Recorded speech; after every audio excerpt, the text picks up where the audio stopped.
Բարև, Չակերտներում այսօր Վիոլետ Գրիգորյանն է։ Վիոլետ Գրիգորյան, բանաստեղծ, ծնվել է Թեհրանում, 1976 թվականին տեղափոխվել է Հայաստան։ Սովորել է Երևանի Խաչատուր Աբովյանի անվան պետական մանկավարժական ինստիտուտի բանասիրական ֆակուլտետում։ Վահրամ Մարտիրոսյանի համախմբագրությամբ հիմնել է բնագիր, այնուհետև արդեն միայնակ ինքնագիր գրական հանդեսը։ Ունի բանաստեղծությունների 5 գիրք։ Աշխատում է Թումո ստեղծարար տեխնոլոգիաների կենտրոնում որպես խորհրդատու և բովանդակության լեզվամշակման խմբագիր, թերթ AM և eJournal կայքերի բլոգեր է։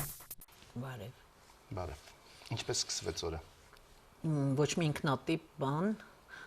սուրճ եւ համակարգիչ, նորություններ օրվա, մի հատ առավոտ նայում եմ, իմ առավոտը շատ շուտ չի սկսում, նայում եմ 4 լեզվով եւ հասկանում եմ, որ շատ զուր անիմաստ բան արեցի, ժամանակս վատնեցի։ 4-րդը չեմ կռահում, առաջի 3-ը կռահեցի, 4-րդ լեզուն որն է։ Ինձ թվում է չեք պատկերացնում, որ ես ռուսերեն եմ կարդում։ 4-րդը ռուսերեն է։ Հայերեն, անգլերեն, պարսկերեն, ռուսերեն։ Պարսկերեն։ Հա, պարսկերենը ավելի լավ գիտեմ, քան։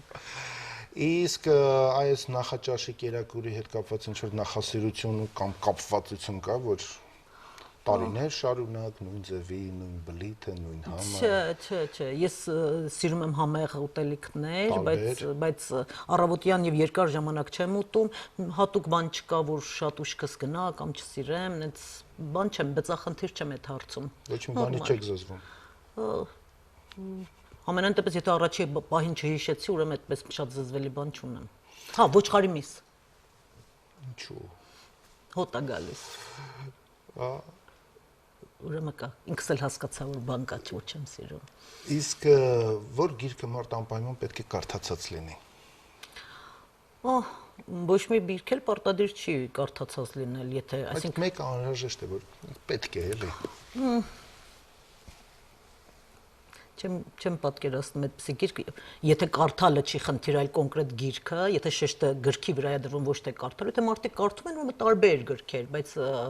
պարտադրանք մի գիրք կարդալու։ Ուզում եմ գիրք ասեք, որ ես մտածեմ, որ պետք է կարդամ։ Ուղղակի վերջի գիրքը, որտեղ կարդացի, այդ կարող եմ ասել, որ շատ տպավորված եմ, Ուլիսսա Ջոյսի եւ Սամվել Մկրտչյանի հրաշալի թարգմանությամբ արժե կարդալ, դա այդպես մի քիչ դժվար է, քան որ ծանոթագրություններով խիտ է այսքան գիրքը եւ համարյա ժիվոյ մարդ չեմ տեսել, որ կարդացած լինի սա, բայց արժե։ Հա, ես դեռ չեմ համարձակվում, ինձ թվում է ինձ մի կես տարի մի անմարդաբնակ կղզի է պետք, որ ոչինչ չլինի անելու։ Կես տարում չեք հասցնի, ինձ որ երկրորդ անմարդաբնակ կղզին պետք է լինի, որ ավարտվի, որտեղ դանդաղ գիրք է։ Ինձ թվում է ուրիշ ժամանակներում գրված գիրքը 21-րդ դարի ուրիշ ռիթմերի, ուրիշ վեպի, ծանր վեպի դար չի կարծես։ Հեռուստատեսություն, ինտերնետ ուրիշ ռիթմ են բերում։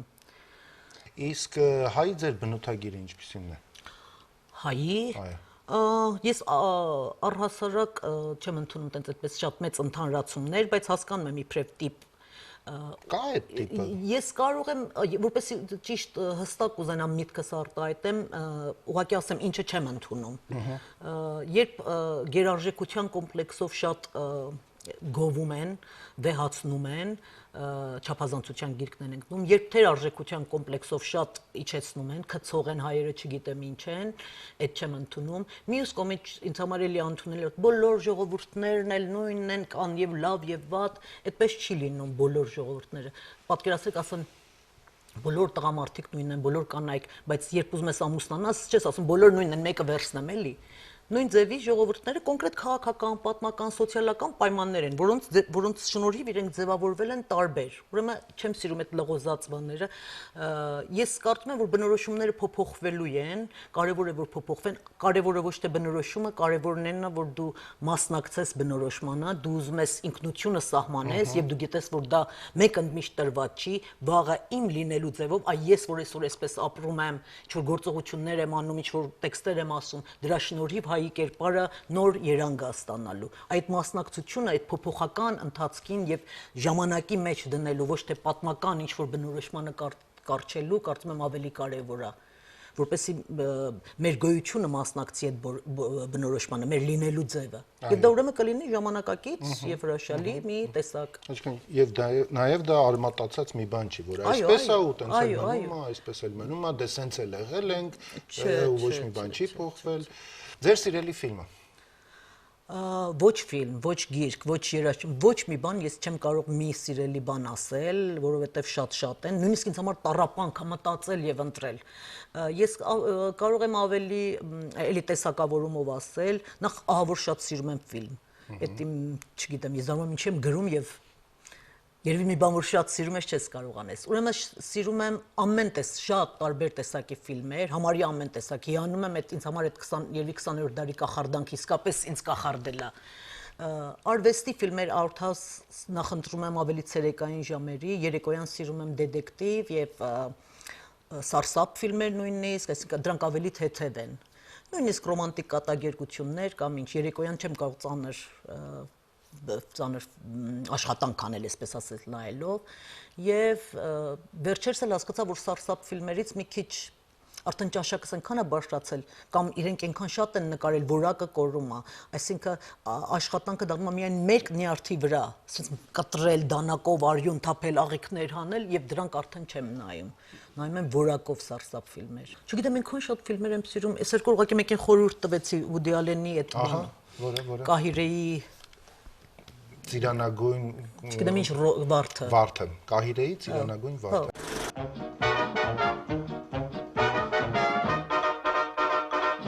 You know, I still can't get over the fact that 24 hours ago I was in an Egyptian tomb. I didn't know any of you wonderful people. I gotta speak to you. You mean me? Tom Baxter's come down off the screen and he's running around New Jersey. How can he come off the screen? It's impossible. It's never happened before in history. In New Jersey, anything can happen. Come away with me to Cairo. Cairo? But you just met each other. Love at first sight doesn't only happen just in the movies. You coming from a costume party? No, I'm just back from Cairo, where I searched in vain for the legendary Purple Rose. How about that? I wonder what it's like out there. Hey, what the hell kind of movie is this? Why don't you stop yapping? We've got problems of our own. You know what I told you I'd do to you? I'll draw the line for me! Obviously, your marriage has come to an impasse, sir. Եղել եք Արևմտյան Հայաստանում։ Ոչ, եղել եմ Պոլսում, Ստամբուլում, այդպես անցնելուց մոտ 1 շաբաթ մնացել եմ 3 օր մի անգամ, 4 օր մի անգամ, բանաստեղծի Մարինե Պետրոսյանի հետ էի եւ երևի ամենատպավորիչներն այն օրն էր, որ Ստամբուլի ամենա այդպես կարծեմ Էստեղլալ փողոցներ,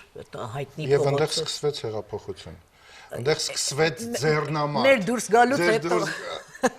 անպայման, հաստատ մի բան կսկսվեր, գազերը կրակեցին։ Չէ, այդ ժամանակ շատ խաղաղ էր, բայց ես ու Մարինեն բարձրաձայն գորգորալով բանավիճում էինք ցեղասպանության ճանաչման թեմայի շուրջ։ Դա բավական տպավորիչ օր էր երևի։ Իսկ առհասարակ հետաքրքիր որ բոլոր զգայարանները անգամ պատմական, որին դուք չես մասնակցել, պատմական դեպքերի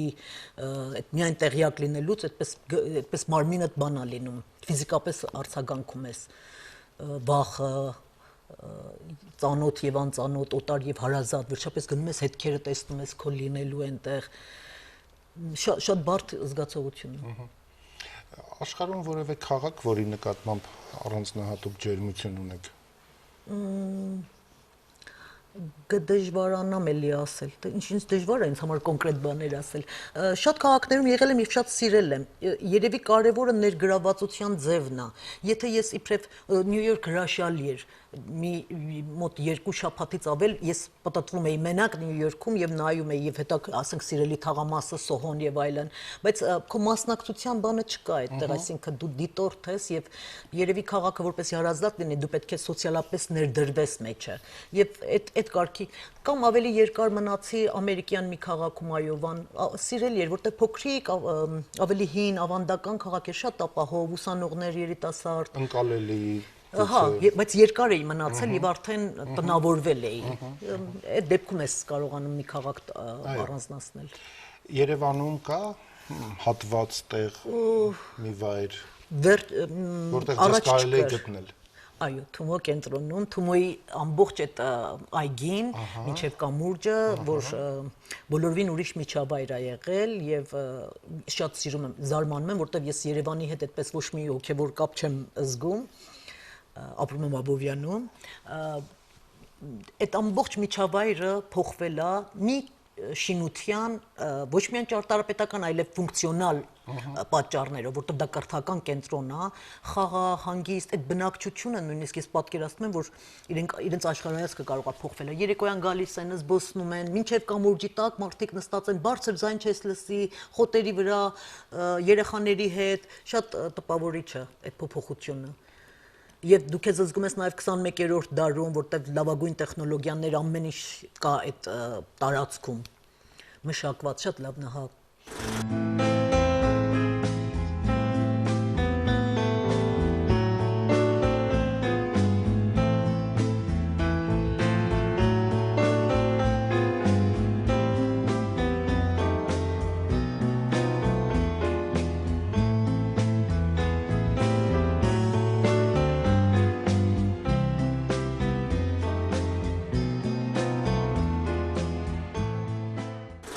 Զենք ունեցել եք։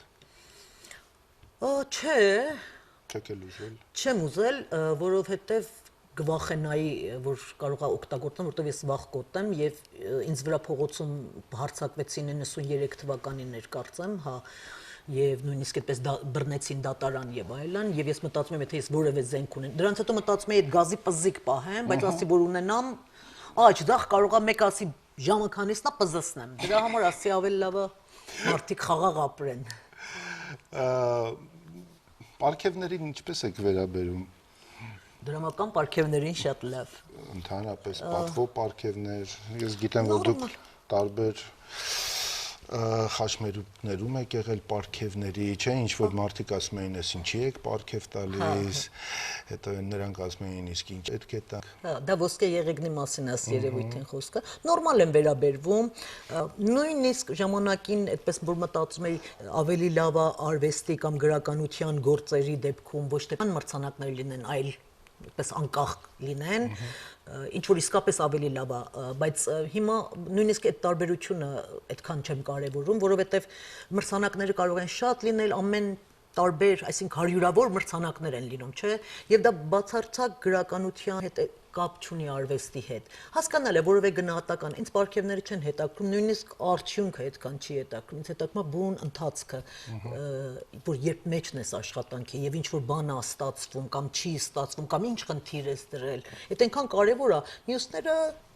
պարգև լինի կամ չգիտեմ ոչ մի այքան չի, բայց դրամը կարեւոր է։ Դրամը կարեւոր է։ Իսկ խմիչքը կարեւոր է, նախընտրություն ունեք։ Ժամանակին օղի էի խմում, հիմա ավելի շատ գինի։ Լավ եմ խմիչքի հետ, նորմալ, հա։ Մի ժամանակ շատ էի խմում, շատ էի խմում, հա, այդ սարսափելի տարիներին ուրիշ կերպ էլ հնարավոր չէր, եւ ով որ այդ տարիներին եկել է Հայաստան, ամենացնցող տպավորությունն է եղել, որ սենյակը բացելիս են եղել, մարդիկ նստած օղուշշի շուրջ, հիմա փառք Աստծո, չէ, գինի։ Իսկ գեղանկարչության նկատմամբ հատուկ վերաբերմունք ունեք, նկարներ, նկարիչներ, ցանկություններ, հավաքածու ունենալ, ինչ-որ մի նկար ունենալ։ Չէ, հավաքածու կամ որևէ նկարի թե թանկարժեք լիներ եւ իմանայի, որ կարող եմ վաճառել կուզենայի, տանս ունենալու համար, որպես ինչ որ ասենք զգա, կարող եմ ասել, որ դասական գործ չէի ուզենա, կամ եթե բնապատկեր իմպրեսիոնիստական բնապատկեր, դիմանկար չէի ուզենա բոլորովին, պատկերացնում եմ մթության մեջ ինչ որ մեկը նայում է քեզ կամ մինիմալիստական ինչ որ գործ։ Չէի ուզենա ճնշող ներկայություն բան արվեստի, էլի կերպարվեստի։ Հանդիսությունների ծնունդներ, հարսանիքներ, մկրտություն, sense մեծ, ճոխ, հաճախ եք մասնակցում։ Չէ, չեմ էլ սիրում։ Նույնիսկ ավելի ոչ այդ հարսանիք եւ այդ ավելի փոքր եւ ոչ ազգակցական ընկերական բաներ, հավաքույթները շատ չեմ սիրում, սիրում եմ ավելի կոնկրետ մարդիկ հստակ, որոնց հետ զրուցում եմ եւ միշտ երբ այդպիսի մի քիչ պարտադրված ձևով լինում եմ նման միջավայրում, հիշում եմ Էլիոթի սիրելի բանաստեղծությունը Ալֆրեդ Պրուֆրոկի Սիրո երգը, որտեղ հենց այդ միջավայրի մասին է խոսքը։ Սենյակում կանայք էին քայլում եւ քո մասին էին խոսում Միքելանջելո մոտավորապես։ Այսպեսի տողա, չեմ սիրում։ Վերջին ներկայացումը, որը դիտել եք։ Վերջին ներկայացումը անցյալ տարվա գնացի հյուրունեի տուրիստ եւ հորաքրոջ աղջիկ Ամերիկայից եկել էր եւ ընտրություն չկար դրամատիկական թատրոնում պատահական մի ներկայացում գնացինք, երկուս էլ քնեցինք, չեմ ուզում որևէ բան ասել դրամատիկական թատրոնին, որտեղ վաղուց չեմ տեսել ինչ-որ ներկայացում, բայց այդ ներկայացմանը քնեցինք, նույնիսկ անունը չեմ հիշում։ Դրա համար դա քնածը ինչ թվարկեմ վերջին, նախավերջինն ասեմ։ Նախավերջինն ասեք։ Երկու ներկայացում Ֆրանսիայում տեսա, մեկը նախավերջին Պիտերբուրգի թատրոնում Բեքեթ էր, առանց լեզուն հասկանալու տպավորիչ էր, շատ լավն էր, փոքր պատմություններ էին, իսկապես տպավորիչ էր։ Ես հանդիպեցի, որ մի առիթով ասել եք, որ այսօրվա գրականության դերն ու տեղը շատ ավելի է համապատասխանում արվեստ լինելուն իր ժամանակակից բնույթին, քան այն ժամանակներում։ Որ ժամանակներում։ Խոսքը ավելի շատ կոնկրետ հայ գրականության մասին է, ըստ երևույթին նկատի ունեցել 19-րդ դար, ավելի շատ, գուցե նույնիսկ մի քիչ դրանից առաջ, երբ գրողները հասարակական ամեն եւ գրականությամբ անում էին հասարակական, ազգային ամեն տեսակ գործունեություն։ Այսինքն, երբ երկիր չկա, առհասարակ ազգի կերտման գործում մեծ դեր ունի վեպը, նույնիսկ ինչա բանի անունը այն հայտնի գրող Կունդերան խոսում է, որ ոնց է վեպը մասնակցում ազգի կերտմանը։ Եթե այդպես մտածենք, ըստ երևույթին Խաչատուր Աբովյանի վեպը նույն դերը ուներ եւ մի շարք այլ Ռաֆու վեպեր նույն դերն ունեին, բայց բուն գրականությունը, երբ 20-րդ դարում առանձնանում է այլ դիսցիպլիններից, այլ կրթանքներից, ուրեմն եւ համապատասխանում է արվեստի իր դերին։ Արդեն իր պարտադիր չի, ասենք, գյուղատնտեսություն սովորեցնի։ Հին ժամանակ, ասենք, ֆրանսիացի գրողը գրականագիտություններ Բուալոն գրականագիտություններ սովորեցնում, ավելի հույներից ինչ գյուղատնտեսություն, ասենք, տարբեր ֆունկցիաներ ունի։ Արվեստը շատ ուշ է առանձնացել կից ուրիշ դիսցիպլիններից։ Եվ հիմա ավելի ինքը ազատ է, ձեռքազատված է այս ամեն ինչից, բայց գրողներից միշտ պահանջում են, ասում են, չէ, որ դուք գրող եք, ինչու մեր հոգսերը չեք վերհանում, անտարբեր եք, չգիտեմ ինչ, այս գրողների վրա լիքը խնդիրներ են, առաքելություն։ Դա ձայնա 19-րդ դարից առնվազն, այո։ Եվ սովետն էլ էր, քանի որ քաղաքական ռոպագանդայի կարիք ուներ եւ գրողները լծված էին այդ գործին, այսինքն գոնե պարտադրված էին լծվելու, ուրեմն այդ կոչը անընդհատ հնչում էր։ Եվ ես կուզենայի լրագրողները 21-րդ դարում այդ հարցերը էլ չտան։ Գրող ինչի, չգիտեմ ինչ չի անում, հասարակության այս հոգսը, գրականության մեջ ամբողջ աշխարհի հոգսն է դրված։ Հասարակությանն էլ եւ ամեն ինչն էլ։ Պետք է կարողանալ դա տեսնել։ Դուք ուզում եք ուղղակի մի հատ ճառ ասի, ուրիշներն անում են։ Ուզում են հոգեբան լինի, գյուղատնտես լինի, չգիտեմ, ֆիզիկոս լինի, այդպես չի լինում։ Դուք կենթանի պահել եք։ Օ, շատ։ Հա։ Շատ կատուներ հատկապես, փոքր կարճ ժամանակ նապաստակ, ճագարներ եւ նույնիսկ հավիճուտիկ, այս ամբողջը Թեհրանում էր։ Իսկ Հայաստանում արդեն միայն բաներ, կատուներ։ Հետաքրքիր են կատուները։ Կատուները աշխարհի ամենահետաքրքիր բաներն են, ամենագեղեցիկ եւ ամենահետաքրքիր եւ ամենա, չգիտեմ, գերադրական աստիճանով կարող եմ միայն իրենց մասին խոսել։ Բացի այն, որ ինչ ուզում անում են, ուրիշ բան ես չեմ կարողանում գտնել։ Դա իրանց հմայքի գլխավոր հատկանիշն է։ Եվ ձեր կատուներն էլ էին այդպեսին։ Ինչ ուզում անում էին։ Բոլոր այնքան հետաքրքիր որ տարբեր բնավորություններ ունեն, նույնիսկ քույր ու աղբեր տարբեր բնավորություն ունեն։ Մեկը այդպեսին էր գեղեցկուհին, պես չէր թույլ տալիս որ իրան ձեռք տաս, չէ, քմահաճ։ Իսկ այն մեկը շատ մարդամոտ, մի քիչ ավելի պակաս գեղեցիկը, չնայած տգեղ կատուներ չկան։ Բնավորությունները տարբեր են լինում, բայց հիմնական հատկանիշը այդ է, որ իրանք ինքնաբավ են եւ այդ հայտնի ասույթ կա, չէ, շունն ասում է մարդենց կերակրում է, ուրեմն իմ Աստվածն է, կատուն ասում է մարդենց կերակրում է, ուրեմն ես իր Աստվածն եմ։ Այ դա էլ սիրում եմ։ Նա թույլ է տալիս քեզ, որ դու իրեն կերակրես։ Խաղամոլ եք։ Կարել Պետք բառեր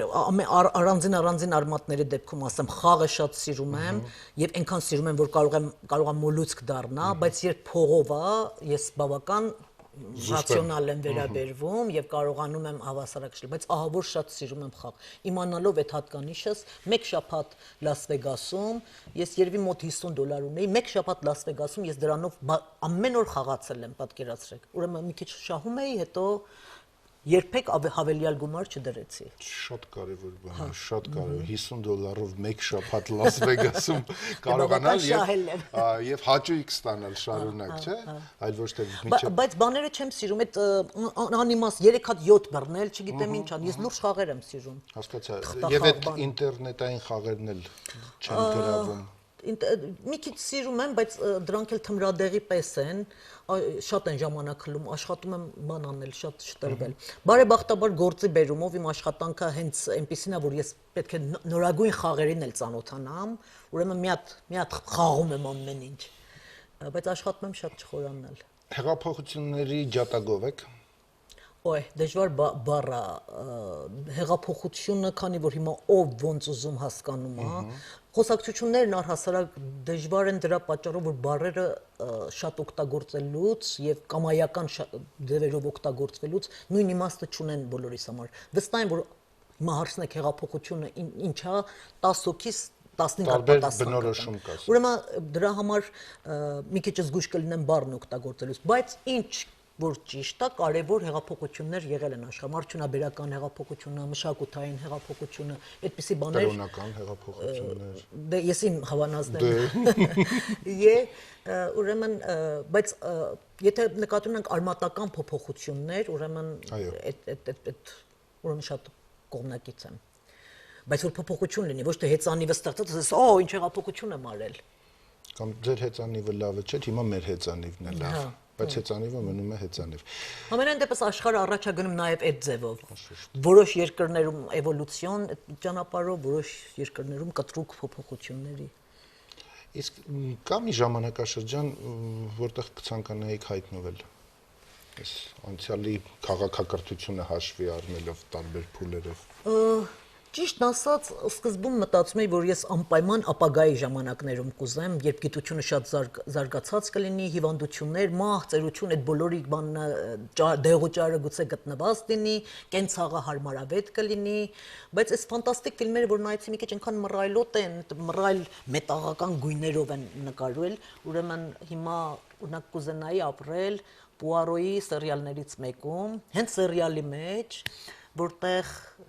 այնքան դանդաղ մարդիկ խոսում են ժամանակ տալով, որ մտածես երկար, ոչ թե շտապ եւ արագ պինգ-պոնգ։ Այդ այնքան գեղեցիկ է ներվերի համար, չգիտեմ, ուրիշ զգացողություն ես ունենում։ Պետք է ասի Պուարոն նույնիսկ հանցագործին նստեք աթոռին, տիկին, չգիտեմ, կներեք թույլ կտակ ձեզ առաջարկել, գուցե բարեհաճեք նստել, սա ժամանակ է տալիս, որ դու զրույց իսկապես վարես խոսակցության մեջ մտնես, ոչ թե հասցնես մտածես դիմացինի քայլի մասին, անելիքի մասին։ Որ քաղաքական կամ պետական գործիչով եք դուք հիացած եղել։ Քաղաքական կամ պետական հիացմունք բառը մի քիչ շատ է։ Մի քիչ շատ է, հա, մի քիչ շատ է։ Տարբեր ժամանակներ, տարբեր մարդիկ, օրինակ երբ ես Թեհրանում եմ եւ ծնվել էի, դեռ Քենեդիու սպանության բաներն էին մեծ, բաներ թողել ֆոլկլորի մեջ պարսկական եւ ասենք այդ ժամանակ երևի մտածում էի Քենեդին, բայց հիմա այդ բոլորովին այդպես չեմ մտածում, ոչ թե որ վատն է, ուղղակի հիանալը շատ է։ Երևի ուրիշ ձևի պատասխանեմ հարցին, բան կա, մի հատ հաղորդում կա, որ ինչ էր անունը, այն որ դերասանների այդ հոլիվուդյան հարցազրույց անում Ջեյմս Լիպթոնը շատ նայել եմ իր հարցազրույցները եւ համարյա բոլոր դերասանները ինչ մասնագիտություն կուզենայիք ոչ մեկը քաղաքականություն չէր ընտրում, միայն Kevin Spacey-ին, որ հարցրեց, եթե դերասան չդառնայիք, ինչ կուզենայիք դառնալ, ասաց քաղաքական գործիչ։ Ես հիացած եմ դերասանով, որն ուզում էր դառնալ քաղաքական գործիչ։ Ինքը հասկանում է, որ որտեղից են շարժում կյանքը, որտեղից են փոփոխություններ անում։ Դե մի դերասանը արդեն դարձավ եւ ոչ Չէ, այդ դերասանը չէ, ասա սիրուն Ռեյգանը։ Հա, բայց նշանավոր քաղաքական գործիչ դարձավ։ Ինքը իմ սիրելի դերասաններից Հետք ունեցող նաև քաղաքականության մեջ։ Ժամանակներն էին այդպեսին։ Ամերիկյան քաղաքականությունը այնպես չի, որ ճիշտ է պրեզիդենտների նախագահների անունով ա լինում, բայց այնտեղ ինստիտուցիոնալ այնպեսի ամուր բան կա եւ այնպես է մշակվում այդ ամեն ինչը, որ նախագահները պարզապես չեմ ուզում շատ թերագնահատեմ խամաճիկ չասեմ, բայց կատարածուներն են որոշ գաղափարների, որոնք հասունացել են, ասենք այդ հաստատությունների կողմից։ Իսկ պատմական իրադարձություն, որը շատ երևույթային է դուք համարում։ Ես կարծում եմ, եթե պատմության դասագրքից կամ մի խոսքով միջնորդավորված որևէ մեդիայով ես իմանում, չես կարող շատ բան գնահատել։ Վերջին հաշվով կատարված ավարտված է, դու հետևանքներն ես իմանում։ Ճիշտ է, բայց մենք էլ հայտնվեցինք, չէ՞, ինչ որ իրադարձ։ Դրա այդ եմ ուզում ասել։ Ես այն դրա մասին խոսեի, որին ես մասնակցել եմ։ Դա 88 թիվներ եւ սովետական միության փլուզումը, ես կարծում եմ, որ աշխարհի մասշտաբով բավական մեծ քաղաքական իրադարձություններ, պատմական դեպքեր եւ ես գիտեմ, որ ես դրան մասնակցել եմ, հենց ակունքներում եմ եղել, Բերլինի պատից առաջ այստեղ փլուզվեց մի բան։ Աշխարհում գիտեն Բերլինի պատը,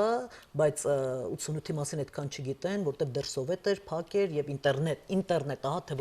որքան կարեւոր էր, որ ինտերնետ լիներ այդ ժամանակ։ Հիմա մի չնչին բանը մի փոքրիկ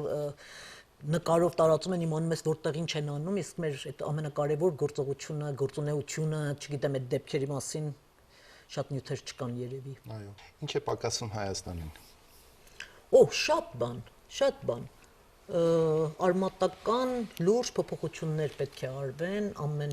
ամենատարբեր ոլորտներում եւ ես կարծում եմ, որ դա պետք է արվի քաղաքական կամքով եւ դա պետք է արվի վերևից։ Դա իշխանության հարցն է, որքան էլ մենք քննադատենք տարբեր ավանդույթների, չգիտեմ սովորույթների, կրթական հարցերի, այսօր տաքսիստը սենց արեց, այն չգիտեմ ինչ արեց, մի հատ որ վերևից հարցը դրվում է, այդ ամեն ինչը լուծվում է։ Եվ դա պետք է լինի փոփոխություն դեպի 21-րդ դար, դեպի զարգացում, ամբողջ սնահավատություններ, կրոնական, չգիտեմ, հնաբանություններ, այդ բոլոր բան 19-րդ դարի տերականությունը պետք է դրվի մի կողմ, գիտություն 21-րդ դար, մենք մտնում ենք նորագույն տեխնոլոգիաների ժամանակաշրջան, մենք տիրապետում ենք դրան, այդպես պետք է լինի, ոչ թե, այսինքն ֆոլկլորով էլ պետք չի, ֆոլկլորը հրաշալի բան է, բայց եթե դու միայն ֆոլկլորով ես ներկայանում աշխարհին կամ դա ես կարևոր համարում, դու դառնում ես էկզոտիկ մի հատ, ասենք, ցեղախումբ։ Բայց մենք բոլոր տվյալներն ունենք, լավ ֆիզիկոսներ կային եւ հիմա տեսնում եմ էլի Այո։ Երևանը Լոնդոնի ցերնի կողքներ կանգնած երանգյունու մեջ էր։ Վերջապես, այո։ Եվ նաեւ մասնակցությամբ Թիմոյի, որ ամենափոքրերին 11 տարեկանից սկսած ուրեմն ներգրավում է այդ աշխարհի մեջ, որ իրենց հասանելի է նորագույն ամենանոր նվաճումը Google Glass-ից սկսած մինչև 3D printer, եռաչափ տպիչ, ասենք, եւ ուրեմն մենք այդպես պետք է տիրապետենք այդ բոլոր գործիքներին եւ կարող ենք։ Որ երաժշտական ստեղծագործությունն եք սիրում լսել։ Էլի կոնկրետ բան չեմ կարող ասել, շատ տարբեր։ Մեկը այս ժամի համար sense կես գեշերից անց։ Ցերեկները եթե լսում եմ, ես ռոք եմ սիրում, դե մենք բոլորս ռոքով մեծացած ենք, սիրում եմ տարբեր բաներ։ Երեկոյան կնախընտրեմ ավելի մեղմ երաժշտություն, գուցե ֆոլք ռոքի կամ ինչ, մի հատ իռլանդացի լավ տղա կա, Դամիան Ռայս թե ինչ։ Ասենք երեկոյան լավ է դա լսել։ Ինչից եք վախենում։ Ուրեմն առնետից փոքր եւ առնետ եւ դրանից փոքր բոլոր կենթանիներից միջատ բան, ինչ որ պատկերացնում եք գորդ, այդ ամբողջ թաշախուստից սարսափելի վախենում եմ, առնետից մեծ բոլորին շատ սիրում եմ։ Կոկորդիլոսը չեմ սիրում, բայց ոչինչ չեմ սարսափում։ Շնորհակալություն։ Know that I adore you. no matter how far. Well, I can go.